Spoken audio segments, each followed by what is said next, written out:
Olá, amigos do canal Jalmaza, como é que vocês estão? Tudo bem? Tudo tranquilos? Meus amigos, nós viemos para mais uma aula, na verdade o Jornal do Maza, mas é uma aula sobre a Ásia Central. Claro que é uma edição especial do Jornal do Maza, edição especial Países, mas nós acabamos aprendendo sobre o país, logo também faz parte do conjunto de aulas. É isso aí, pessoal. E nós vamos agora ao sul do Cazaquistão, para uma república da Ásia Central chamada Uzbequistão. Isto mesmo, nós que estamos então seguindo aquela sequência dos países com sufixo tão.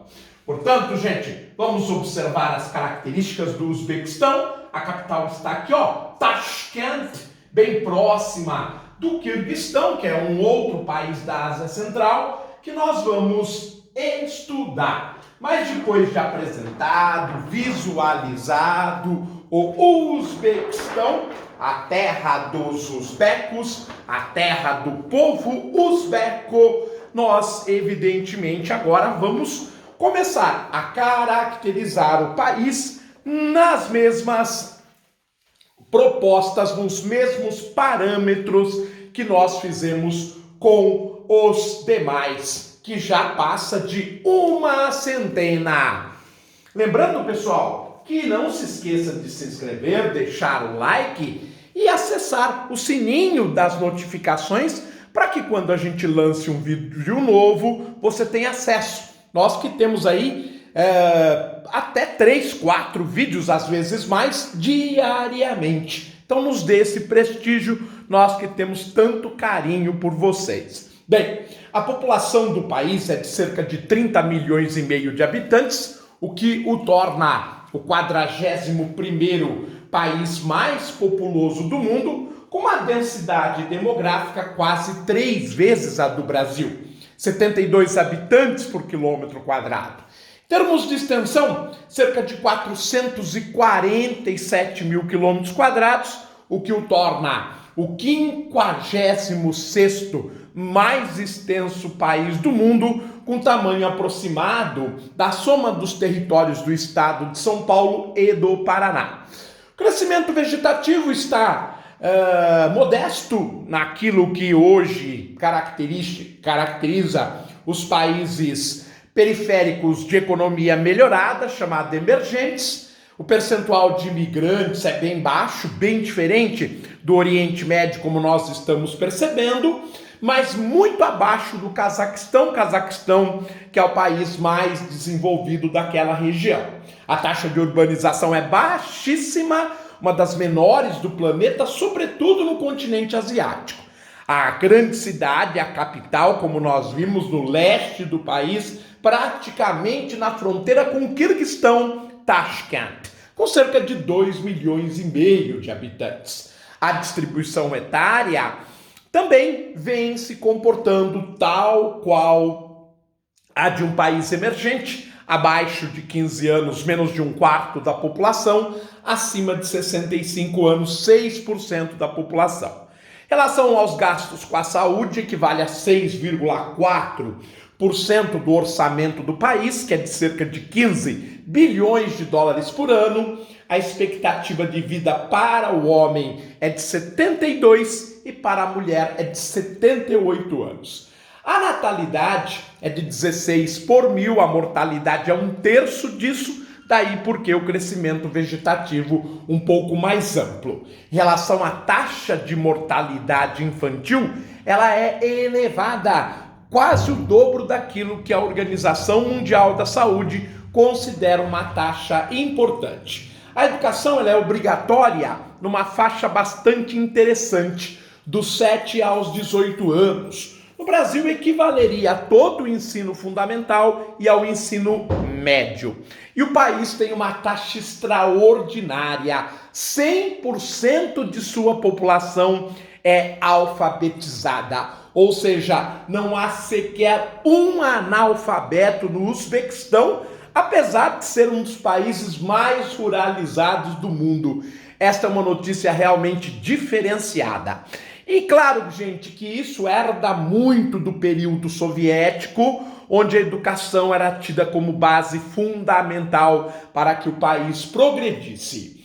Em relação ao governo, é uma república presidencialista, muito embora a nossa referência, o The World Almanac, acentua que é um governo fortemente centralizador, ditatorial. Apesar de ser uma república, na verdade, acaba funcionando na prática como um sistema republicano parlamentarista. Nós temos o chefe de Estado, que é o presidente Shavkat Mirziyoyev, que assumiu o poder em 2016. Já o chefe de governo, aquele que oficialmente governa, aquele que oficialmente cria o gabinete de secretários que tocam o país, é o primeiro-ministro Abdullah Aripov, também que assumiu o poder há 5 anos, em 2016. As Forças Armadas, a qual o país não divulga o orçamento, ela é composta por quase 50 mil soldados.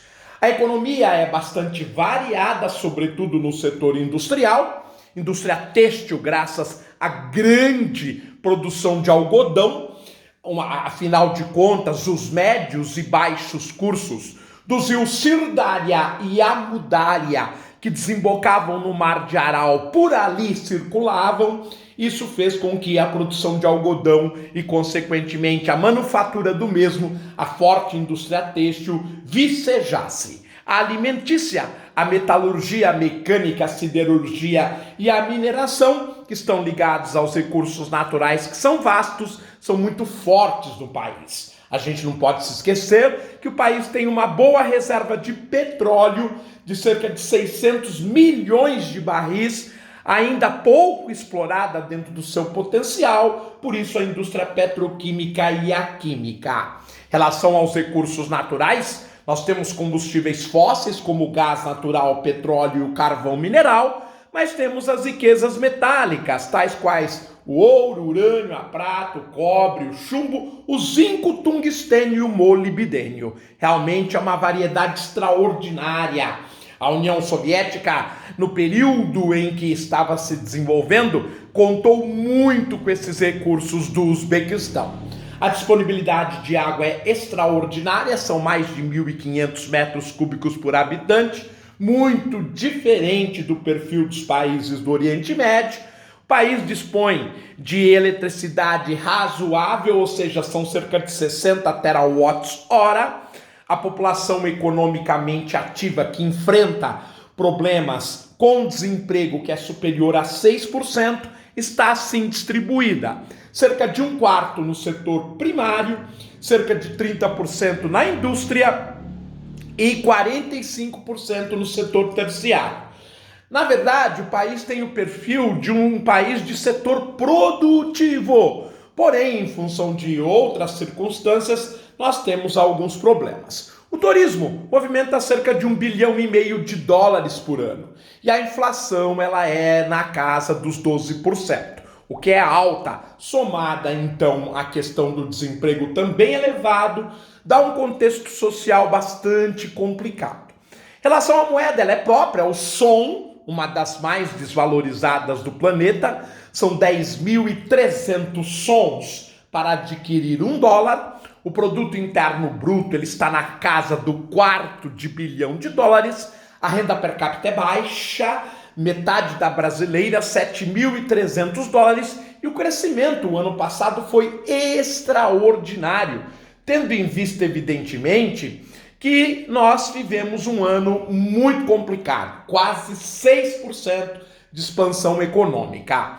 Em relação à importação e à exportação, elas são praticamente idênticas. É um caso raro de balança comercial equilibrada. Os parceiros são China, Rússia e Suíça.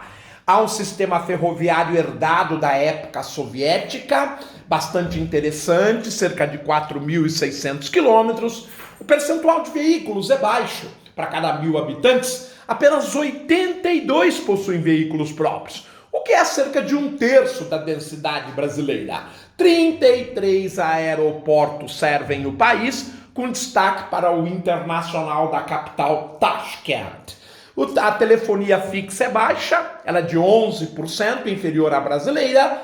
Também os móveis, um dos poucos países que não tem mais que um celular por cada habitante. 75% da população é servida por telefonia móvel. A internet ainda está começando, atende a 52% dos habitantes do país, com uma banda larga também periclitante, que não atinge 60% dos usuários da rede mundial de computadores. Ficamos por aqui, desejando a vocês um forte abraço, mais um país da Ásia Central, um país que compunha a antiga União Soviética, uma área de esfera de grande influência da Rússia. Na próxima, no mesmo contexto, o Turcomenistão. Um grande abraço, fiquem bem, eu os vejo oportunamente. Até, pessoal!